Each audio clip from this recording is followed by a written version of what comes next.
Paano mo nga ba lalabanan ang inggit?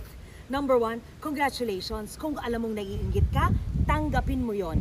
At sabihin mo sa sarili mo, bakit ganito? Naiinggit ako, mabuti pa siya, mabuti pa yung kaklase ko, mabuti pa yung taga-opisina ko. Okay, acknowledge it, tanggapin mo, aminin mo. Okay yung ganon. Ang iba kasi mamimintas pa, hindi na lang aminin na naiinggit sila. Pangalawa, work on it.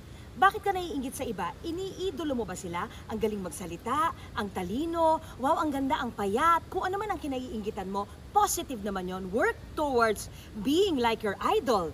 Mag-aral ka, sikapin mo na maging kamukha mo siya dahil naiinggit ka lang dahil ang daming positive traits ng tao na yon. So kung gagawin mo siyang idol, very good naman yung ganon.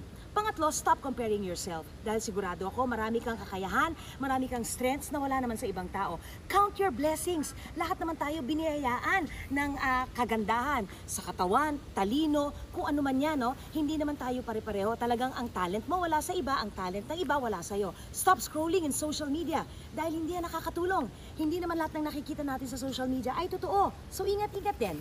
Think about that.